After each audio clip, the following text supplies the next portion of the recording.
Madame, Monsieur, bonjour, bonsoir, le journal, les titres, bienvenue. Deux présumés gangsters ont été tués tôt mercredi à l'avenue Pouplard, au nord de Port-au-Prince. Le doyen du TPI de Port-au-Prince, Bernard Saint-Ville, a confié à des magistrats l'instruction de plusieurs dossiers, dont celui de Montferrier-Dorval et du journaliste Diego Charles. Le commissaire divisionnaire Sem Prédestin a été installé au poste de directeur de l'École nationale de police en remplacement de Bernard Elie.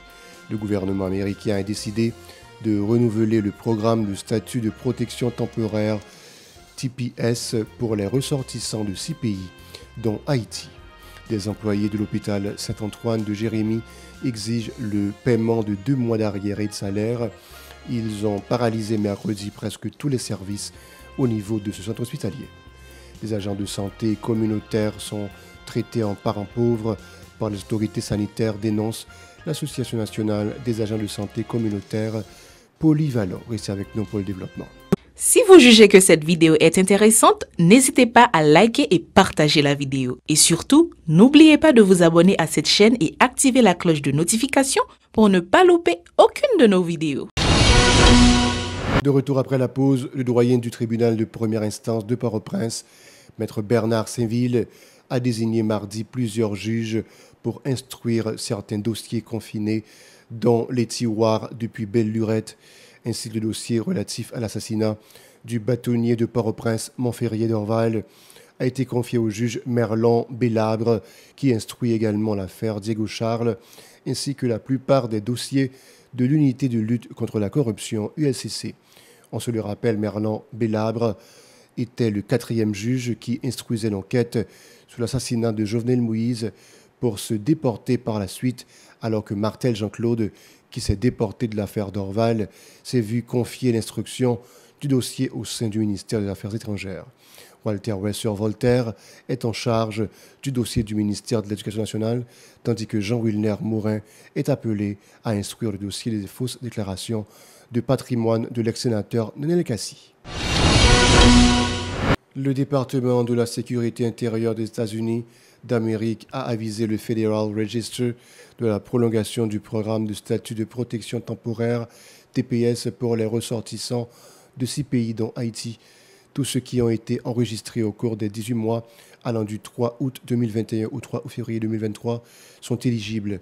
Il en est même pour toute personne pouvant prouver qu'elle avait entamé un processus initial d'enregistrement. La demande du TPS doit être soumise au formulaire I-821 et celle de l'emploi au formulaire I-765. Les inscriptions débuteront la semaine prochaine sur le site us6.gov qui peut être également consulté pour de plus d'informations, ont invité les responsables. Sachez aussi que le commissaire divisionnaire Sem Prédestin est le nouveau directeur de l'École nationale de police. Il a remplacé Bernard Elie, qui est parti à la retraite. L'inspecteur général Francine Moreau a dirigé la cérémonie d'installation dans les locaux de l'ENP, conformément à l'ordre du directeur général de la PNH, Franz Elby, a annoncé mercredi l'institution policière sur sa page Facebook.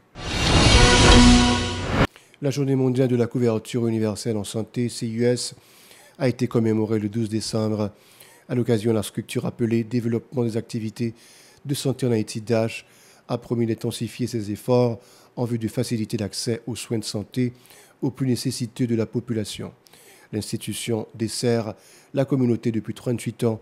Se sont félicités les responsables indiquant avoir entrepris plusieurs programmes de protection sociale en santé en vue de permettre aux patients l'accès direct aux soins. Pour le directeur de DASH, Dr Ronald Laroche, il est impérieux de recentrer le débat sur la sécurité sociale en santé, dont la couverture universelle en santé CUS est l'objectif final.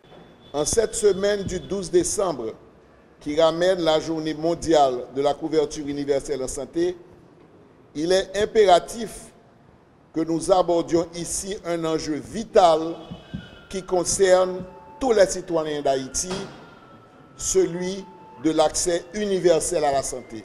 En cette ère où la santé est en effet devenue une préoccupation nationale majeure pour nos 11 millions de confrères et de consoeurs, il est temps pour les autorités haïtiennes et leurs partenaires internationaux d'initier un débat sérieux et de prendre des mesures concrètes pour doter le pays d'un système national de sécurité sociale en santé.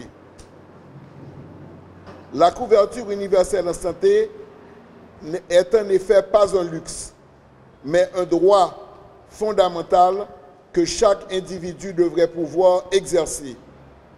En Haïti, plus de 60% de nos concitoyens sont actuellement privés de l'accès absolu aux soins de santé de base et les 40% restants n'en ont accès que partiellement ou à des soins de piètre qualité ou encore à des coûts insupportables pour eux et leurs familles.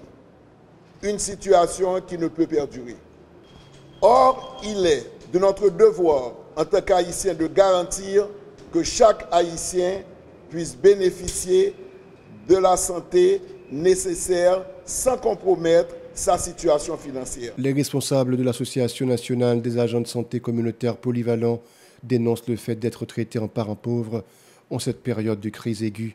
Ils ont indiqué qu'ils ne sont pas bien rémunérés et le ministère de tutelle exige qu'ils viennent récupérer leurs chèques de la capitale alors que toutes les entrées sont contrôlées par les gangs criminels. Ils s'en sont également pris aux responsables du fait de ne pas avoir intégré la plupart de leurs collègues après leur période de formation. Écoutons David Polite au micro de Yasmine Sanon et Marie-Carmel Auguste. Et je dis à nous venons dénoncer ensemble de dérives et nous venons parler sur plusieurs points qui sont essentiels pour nous comme employés du ministère de la Santé publique. Premier point à parler sur lui, c'est question payroll. Le ministère des Finances décide de faire les payroll spéciales pour arriver qu'on ait combien de monde qui quitte le pays ou bien combien de monde qui désiste, qui a abandonné pour être capable de prendre les mesures qui sont nécessaires. Ça, nous appuyons. Mais démarche là, il y a fausse côté. Les employés du ministère de la Santé publique qui sont au niveau de la Gonave, les organes, Grand Gouave, Petit Gouave, Akaye Kabaret, Fonveret, Cornillon, Croix des Bouquets, moun sa yo pas qu'à traverser zone difficile d'accès pour venir pour un chèque qui est inférieur avec quantité d'argent qu'il a touché. Pour venir pour un chèque qui est inférieur avec quantité de transport qu'il a payé. Nous trouvons ça inadmissible. Nous-mêmes nous avons dénoncé parce que nous avons dit l'État haïtien, le problème qu'il a aujourd'hui, ce n'est pas la population qui met. C'est l'État qui a le problème dans l'essence. Et bien l'État, c'est lui-même qui peut aller vers Mounio. Parce que l'on employé à travail, la Gonave, la bail service comme personnel médical la Gonave, employé ça, il pas travail pour Port-au-Prince ou pas demander pour venir toucher Port-au-Prince. L'État, comme c'est lui qui a moyen, comme c'est l'État qui traverse ces zones difficiles d'accès, ou c'est l'État qui peut traverser à le faire payroll là, la caille Mounsayo. Davidson Polite dit déplorer les difficultés auxquelles font face les agents de santé pour se faire soigner alors qu'ils fournissent des soins à des patients. Une situation qu'il explique par la mauvaise gestion du programme d'assurance par les instances concernées.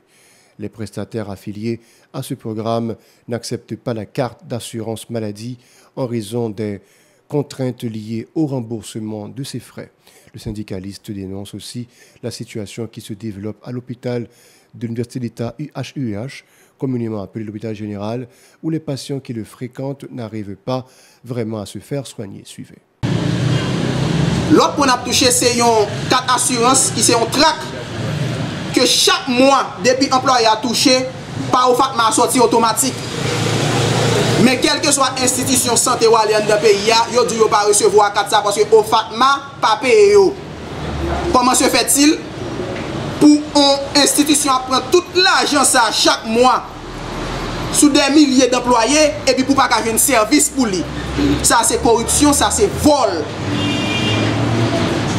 L'autre point à toucher encore, nous avons un citoyen qui met dans la tête de l'hôpital général qui c'est Dr Jude qui prend le plaisir de monter tout prix service qui gagne dans l'institution. L'hôpital général, c'est l'hôpital.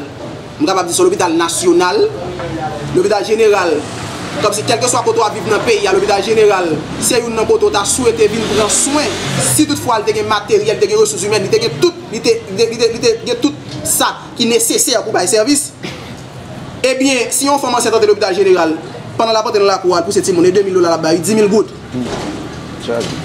Sous fait césarienne, on paye 30 000 gouttes. Et ou pas qu'à quitter l'hôpital là, son pas il a fait mon côté. Et des fois, mon n'a pas payé pour service ça ou pas joindre. Et nous allons constater qu'il est à l'hôpital général. Mais comme son bagage est amis, comme son bagage partisanerie, directeur le a choisi mon niveau maintenant tête institution qui noble. Pendant lui-même, il a un mandat qui est plus long pas son mandat présidentiel. Il a un bilan zéro, mais le directeur ministère de la Santé publique, pas une grande institution d'État qui a fonctionné. Est-ce que ça est normal, est-ce que c'est juste? La Fondation Haïtienne, avec le support de ses partenaires, a accordé 50 bourses à des jeunes femmes évoluant en Cité Soleil dans le cadre d'une formation professionnelle en cosmétologie et décoration, une initiative qui permettra aux bénéficiaires de se doter d'outils pour mieux affronter le marché du travail et préparer leur avenir, s'est réjouie la présidente de la dite fondation, Carlande Joseph. Cette formation, qui s'étendra sur une période de 9 mois, fait partie d'un projet conçu pour 12 ans, a précisé Mme Joseph au micro de Yasmine Sanon et Max Rony-Orissa. Fondation Essence, c'est une fondation qui travaille dans le domaine de l'éducation, autonomisation financière des femmes et des filles, des jeunes en général, mais particulièrement des femmes et des filles. Accompagnement juridique, santé de manière générale, santé mentale, santé sexuelle et reproductive. Nous créés en 2017 et l'objectif nous c'est vraiment travail pour nous permettre mesdames d'éduquer, pour nous permettre de former et pour nous permettre de gagner moyens pour être capable de gagner de manière digne. Le projet PISCA 2023-2024 là, nous joignons financement côté nous soumettre un projet de formation professionnelle. Nous allons travailler avec 50 jeunes femmes qui sortent Cité Soleil. Mesdames, ça va former dans le domaine de cosmétologie et décoration événementielle. J'ai sur 12 mois, mes formations même l'ont fait sur 9 mois. 25 là dans formation en cosmétologie et 25 l'autre qui recevoir formation en décoration événementielle. La plupart des jeunes ça nous travaillons déjà ensemble avec eux dans d'autres projets. Déjà samedi dernier, nous avons clôturé un projet qui était fait. Jeunes ça c'est des jeunes qui finissent l'école qui pas en quel métier, il n'y a pas prendre. Ou bien c'est des jeunes qui sont obligés d'abandonner l'école parce que ils n'ont pas de moyens, parents n'ont pas de moyens pour aller à l'école. Donc dans la Cité Soleil, il y a un pile de jeunes qui finissent ou bien qui ne pas à l'école mais qui n'ont pas d'opportunité vraiment pour apprendre un métier. Les bénéficiaires n'ont pas caché leur joie, indiquant que ce programme leur sera d'une grande utilité. Pour elles, cette formation favorisera leur intégration dans le plus grand bidonville de la capitale. Écoutons-les toujours au micro de Yasmine Sanon et Max Rony-Orissa. Moi, c'est une préférence que je participe à la formation parce que moi, c'est un jeune,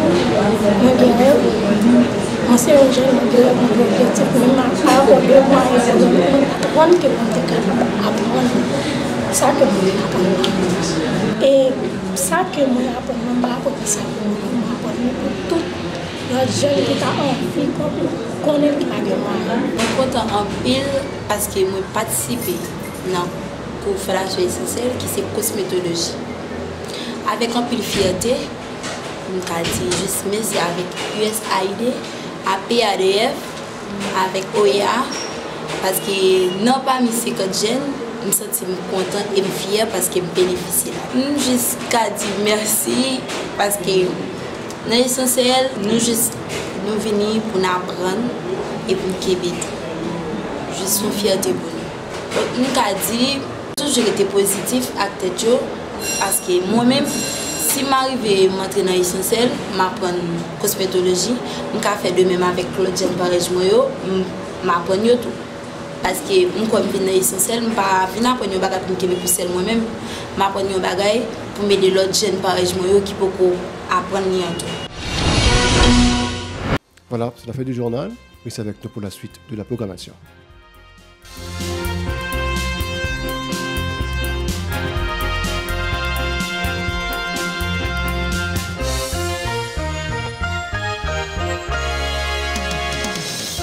Si vous jugez que cette vidéo est intéressante, n'hésitez pas à liker et partager la vidéo. Et surtout, n'oubliez pas de vous abonner à cette chaîne et activer la cloche de notification pour ne pas louper aucune de nos vidéos.